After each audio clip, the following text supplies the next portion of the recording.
Энэ удаад бид зөвхөн монголчуудын мөрдөж ирсэн ёс жаяг болон бодит амьдрал дээр тулгуурлан өгүүлэх болно. Амар байна уу? За сүрэг мартасаа руу. Сарсын Хаасаа. Энэ бол монголчуудын уламжлалт баяр. Дуйланд цагаан сар.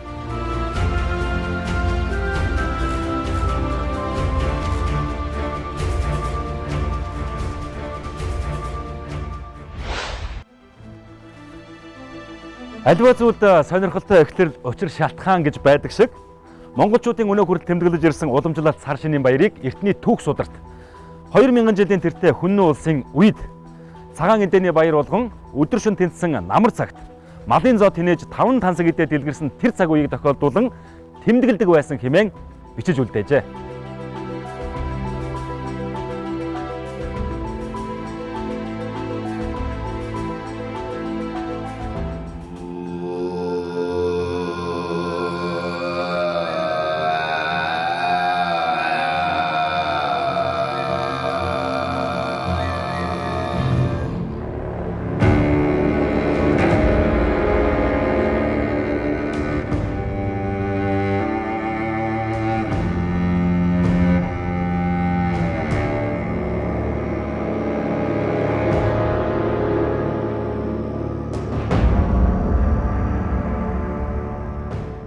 Дугаар зуун буюу 1206 он.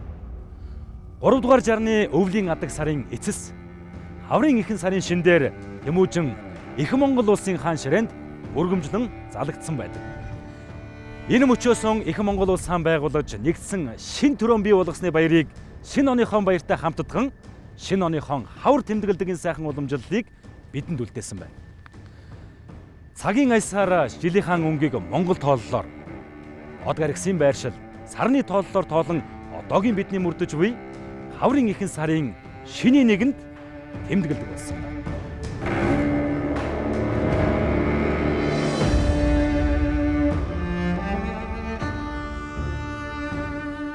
Хүн жилд нэг л нас нэмдэг. Харин монгол хүн энэхүү нэмж буй насандаа ихэд хүндэтгэлтэй хандан цагаан сартайгаа хамтдхан тэмдэглэж ирсэн энэ уламжлал өнөөдөр ахмадууд болон ухаалаг ард иргэдийн дунд хэвээр хадгалагдаж байна. Мөн Чингис хаан сар шинийн баяраар бүх ахмад аснуудаа ялгаж салгалгүйгээр хандан хааны сангаас хишиг хүртээж хайр ивэлээ үзүүлдэг байсан энэ уламжлал өнөөдөр ч гэсэн бүхэл албан газрууд болон сум дүүргүүдэд мөрдөгдөж байна.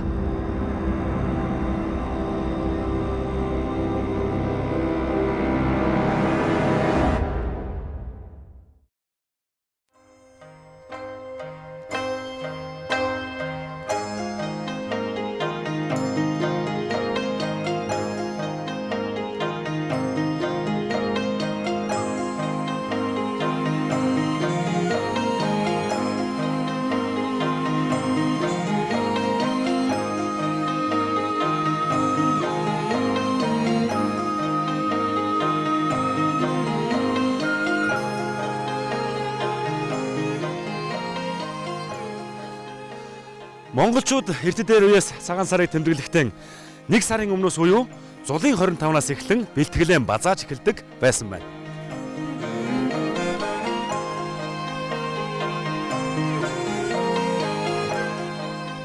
Энэ өдрөөс эхэлж байгаагийн учир шалтгаан нь бүтэн жилдээ хийсэн нүгэл зовлон, алсан ан амтан хорхой шавж зовоож зүдрээсэн бүхнээ наминчлаж энэ зул сарын 25-наас эхлэн ирэх жилийнхээ өвлийн хатуу хаврын хахрыг давхаар хоол хүнсэндээ бэлтгэж базаасан малын хаан бөөрийн өөхөөр зул өргөж уян хураадаг байсан энэ уламжлал өнөөдөр ахмадуудад маань хадгалагдсан хэвээр байна.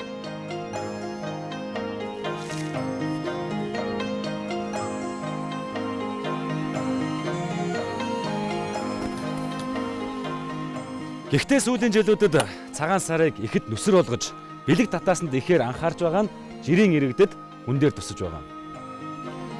Заах уу юу болж байна? За би дүү цагаатч.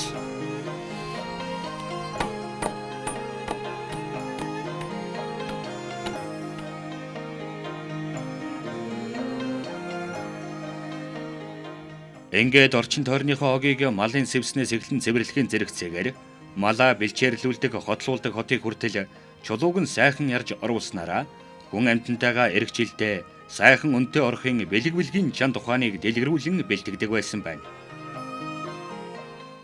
Цагаан сарыг угтаад хэрүүл тэмцэл өр авлага атаа хорслоо мартаж миний буруу байсан шүү. Эргжилд ингэхгүй шүү гэж бие биенээсээ уучлал гуйж сэтгэл санаагаа тайвшруулж өр авлага өгч авалцсан атаа хорслгүй золгох нь цагаан сарын гол бэлтгэл ажил болдог байжээ. Монголчууд цагаан сарыг хүүхдүүдэд баярлуулах, ахмад үеэ хүндэтгэж сургаал ёроолийн сонсох, өв уламжлал амьдралаа залгуулахын угтвар хамгийн хүндэт өдөр гэж тэмдэглэж ирсэн байна.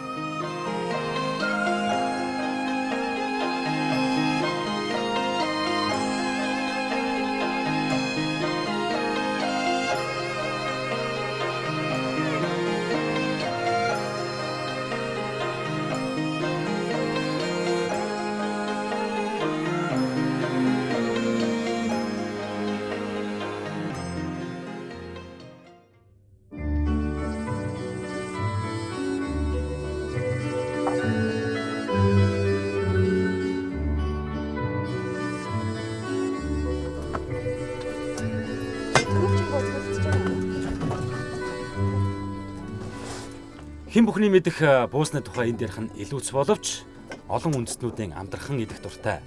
Энэ гайхамшигтай битүү хоолны давтагдашгүй Монгол жор найрлагын талаар болон зарим нэршлийн талаар сонирхолтой баримтыг одоо ярья.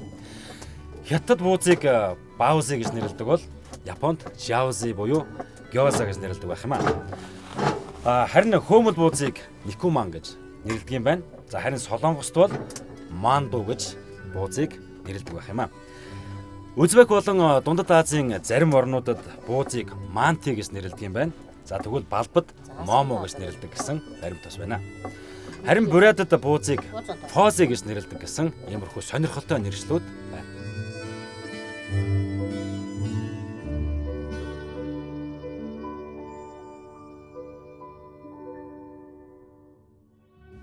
Монголчууд буузыг ихэд эрхэмлэн гол төлөв хүндэтгэлийн зоог байдлаар хэрэгжилж ирсэн уламжлалтай. Хэдийгээр гарал үүслийн хувьд өөр үндэстний хоол боловч өөрийн онцлог тохирсон жор найрлага чимхэлтийн хэлбэр дүрс тэр жатавгай нэрлэх монгол хувилбаруудыг манай ард түмэн эрдэнэс бий болгожээ. Бууз нь монголчуудын цагаан сарын хүндэтгэлийн зоогийн нэг. Ийм болохоор айл бүр цагаан сарын буузаа хүрэлцгүүц хэмжээгээр урдчлан хийж хөлдөөж нөөцлөөд эрдэнэ зочин бүртээ тусгайлан жигнэж тавгалдаг.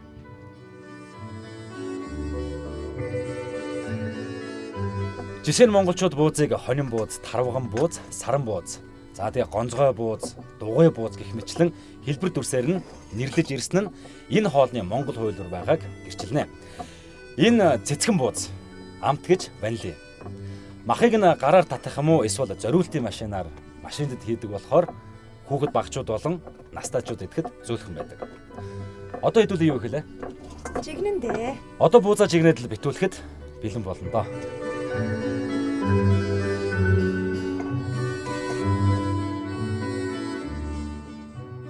Цагаан сарда монголчууд бор болон цагаан гэсэн хоёр янзын эдээ бэлдэнэ. Бор эдээнд бүхэл мах битүү бууз ванш шимийн арх. Цагаан эдээнд бүх төрлийн цагаан эдээ, ул бов, боорцог, айраг ордог байна.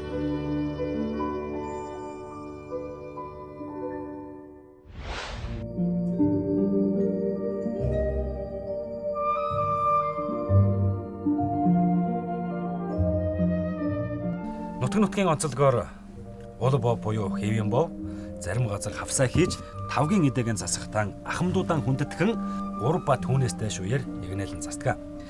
Тавгийн эдээг 3 үеэр засах нь тулгын 3 чулуу, жаргал, зовлон жаргал зэргийг бэлэгддэг бол 5 үеэр застдаг нь 5 бие махбодыг бэлэгддэг байна. Үе үеэр давхарлан өндөрлөх нь тухайн өрхийн хиддэх үетэйгэн золгож байгаагийн шинж буюу бэлэг тэмдэг болдог байна. Чухам яагаад ул бов гэж нэрлэх болсон юм бол.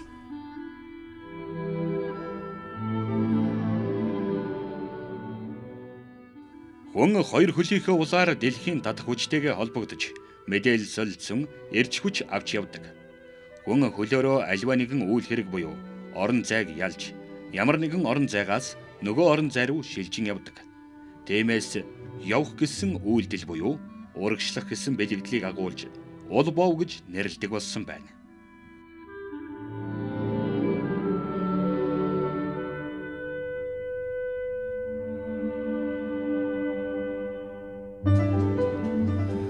Мөн тухайн өрхийн тэргүүлэгчийн хідэн нас зооглож байгаа болон хідэн үр ач, хідэн зээ, хідэн 30-40 үдсэн зэргээс нь хамааран тэдэн ул илээж хэмээн хүндэтгэн үзэж, юм үзэж нүд тайлснаар нь дахин ул илээхийн бэлэгдэл болгон нас нэмж улбовоор тавгийн эдээгэн засдаг байна.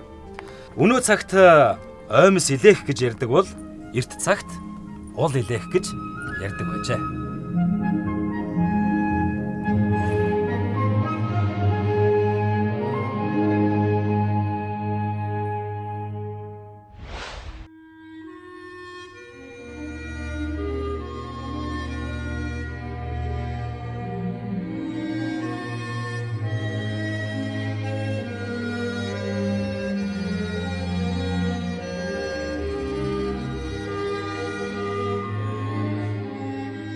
Эрт дээр үеэс монголчууд битүүний өдөж тотхон дээрээ 3 бүс тавьдаг уламжлалтай. Энэ нь лам бурхан битүүний шөнө замбуу твийг тойрж амьтны зовлон нэмэглэж эзэгтэй хүний цог жавхлан өрх гэрийн сүлд хямрыг тэтгээд тухайн айлд зочлоод явлаа гэж үзлэгтэй холбоотой. 10 хангал догшин сахиусийн нэг X сахиус балдан ламыг Лас хот ба төвдийн тэргүүн далай ламын сахиус хэмээн үздэгтэй холбоотой онцгойлон тагдаг. Төвдөр балдан ламоо Монголоор цогт төгөлдөр охин тэнгэр хэмээх энэ бурхан нь урлагийн бурхан Янжин ламын хэлэнд төр болоо. Монголчууд алдраар нь дуудахыг цээрлэн хөх юм хэмээн хүндлэн нэршсэн түүхтэй. Балдан лам нь эгэл монголчуудын дунд лам сахиус гэх нэрээр ихэд алдаршжээ. Мянган бурхны ном номлож шашныг дэлгэрүүлэх болгонд гадны хорлох гай барцад цаадыг даран зохиож сахин хамгаалах тангарагтай ламын хөлгөн нэгэн агшинд 3000 ертөнцийг эргэх шидтэй. Урд шашин дэлгэр байсан цагт сүм хийд битүүний шөнө тусгайлан бэлдсэн сүмд лам бурхныг тахиж өөдөнд эс асгаж өглөө гэгээ орох үед үзэхэд луусын мөр гарсан байхыг хардаг байсан гэлцдэг үлээ. Харахад энгийн боловч энэ 3 ширхэг мөс нь лам бурханы хонгор халзан луусны унд бөгөөд би хэл сэтгэлийн үргэл болгож буян хурааж байгаа үйл юм а.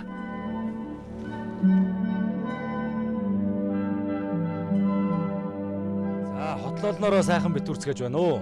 Сайхан битүүрж байна. Дэшээ сатуулж байна. Монголчууд ямар ч найр наадмын үеэр гэрийн хойморд өрхийн тэргүүн ахмад настай гишүүд суудад ажилласан байдаг. Ахмад нь гаднаас ирсэн зочдыг хүндэтгэн дээс суухыг урьдаг.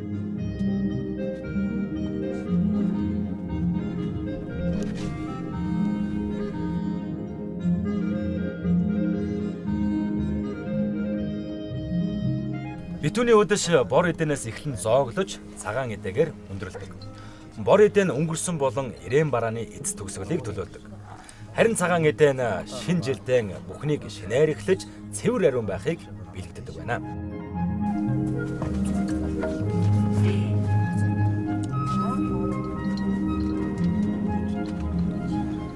Айраг сархадыг монголчууд эдэний дээж болгон ахмад настангуудаа хүндэтгэн ёсчлон барьдаг байсан бөгөөд 40 хүрээд дүнг жамс гэдэг үг байдаг тул 40-оос доош насныхан арх сархадыг хэрэгэлдэггүй. Ах зах хүмүүсийн хүндлэн дээдэлж харьцдаг боломжлолтой. Энэ үдэш мал ахуйга хээр эд зүйлсээ айлд хонуулахыг цээрлэнэ. Мөн хүн халуун бүлээсээ тасарч айлд хонох, хөлчүүрхэх, өвчин хэлэх, үгс сөрөх, ховцсаа гадаа хонуулах, хоосон сав байлгах, өлөн зэлэн байхыг цээрлэнэ. Битүүний өдөр цадтлаа эдэн битүүрдэг. Эдсэн хүн за боллоо гэж хэлдэг нь эрх ондоо өлсгөлөн өвчнгүү орохын шинжгэдэг. Харин сайхан байна, өнгөтэй байна гэж бэлгшэн хэлдэг байна.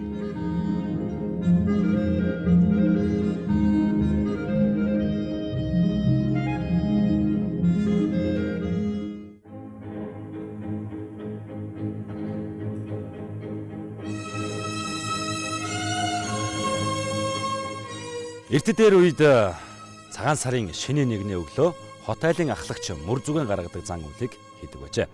Харин хот айлын ахлагчдад өрх гэрийн тэргүүлэгчд болон нухан үрс бараа болон гарддаг байсан юм.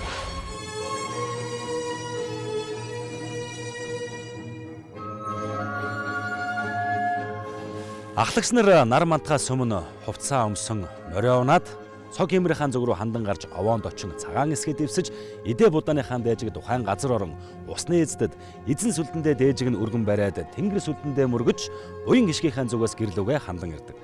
Энэ нь тухайн шинжилдээ нүүдэл суудал ашиг хонжоо арилжаа 8 ан гөрөөнд илүү цог хэмртэй байж ашиг ариунтай байхыг зөвгнөн биелэгддэг байх.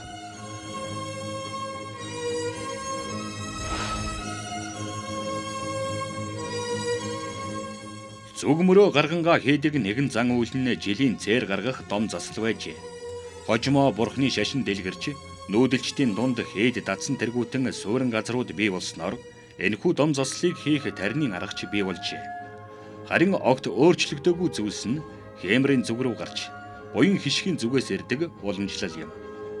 Бас зүг чиг нь зурхаа махбодын онлоор баяжигдж тухайн морилон ирж буй шинэ жилийн амин махбод руу хар нохон ам хардаг хэмээн сэтгэж тэр зүгтээ тухайн бодгаалын цог хэмрийн зүг даарч байвал хар нохон амнаас цээрлэж эмх хэмээх өөр нэгэн сайн зүг рүүгээ мөрөө гаргадаг ёс журам тогтжээ.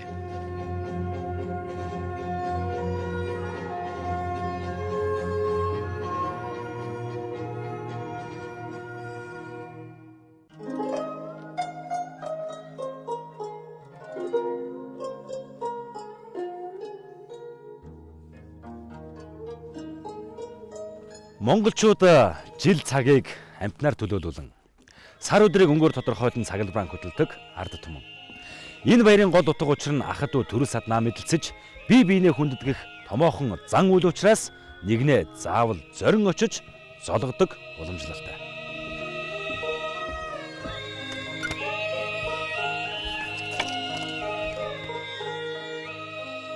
Цагаан сарын шөнийн нэгний өглөө ах зах хүн ээж аавынхаа амрыг ирж мэндийн үгээр мишээлгэж харилцан ярих нь уламжлалт соёл. Түүнээс зүгээр сайн байна уу гэж модон үгээр ярихгүй. Тарган тавтай сайхан үйлжиж байна уу? Онд мэнд тарган тавтай оров уу? Хотлолноороо сайхан хаваржж байна уу? Энэ жил ажлын амжилт юутай байлээ гэж үргэлж дэлгэрч байхын үгээр харилцан ярих ёстой. Энэ нь монгол хүн амны билгээр гэдэг үгэнд ойрхон очих юм аа. Амар байна уу та? Мас өрөг тарган тавтай сайхан оров. Соёл дотор төрсөн ч бай, тэлсэн ч бай, дүүмэд хүн цагаан сараар ахмад настай хүнтэй заавал хоёр гараараа нь золгож нүүр лүгээ эгцнэн харж мишэн. Нүрийн баясгалантай байгаа нь итгэлцэл үзүүлж байгаа соёл. Энэ жилдээ атаа хорсолгүй явна гэсэн гэгэн ухаарл юм. Амар байна уу та? Дээ амар байна. Тэгээд үнсэж байна гэж бодвол түүнээс илүү ерөөл, түүнээс илүү гişиг юм.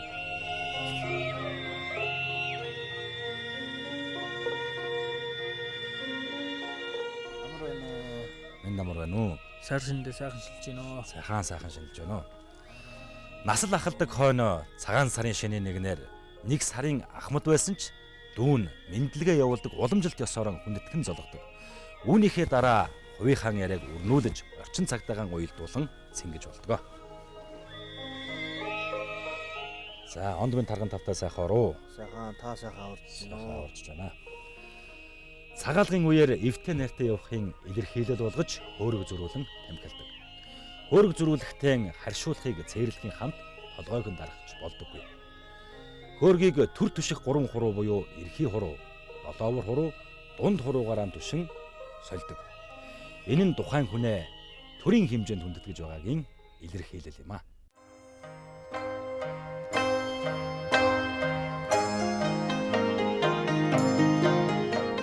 Шинэ нэгэнд цагаан эдэнээс эхэл зоогддог нь ариун тунгалаг аз хиймэртэй. Гэгээлгээр шинэ оны гараагаа эхлэхийг бэлгшээдэг байна. Цагаан сараар уур, шунал, мунхаглал гэсэн 3 нүглийг дэвчиж, буян үйлдэх нь хамгийн чухал зан үйл ажээ.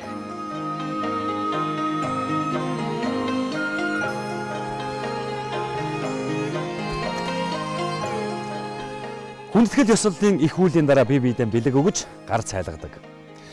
Эдээ эд шилбэг хангалуун золголоо гэдгийн илэрхийлэл болгож хүн болгонд сар шинийн эдээний дээж улбов цагаан эдээний хамтаар хүртээдэг. Бэлгийн морины шүүдийг татдаггүй гэдэг. Энэхүү бэлэг нь хүүхэд өгсчүүдэд баяр хөөргийг бэлгэлдэж бусад нэгэндээ шин ондоо элбэг дэлбэг явахын бэлгэл болдог.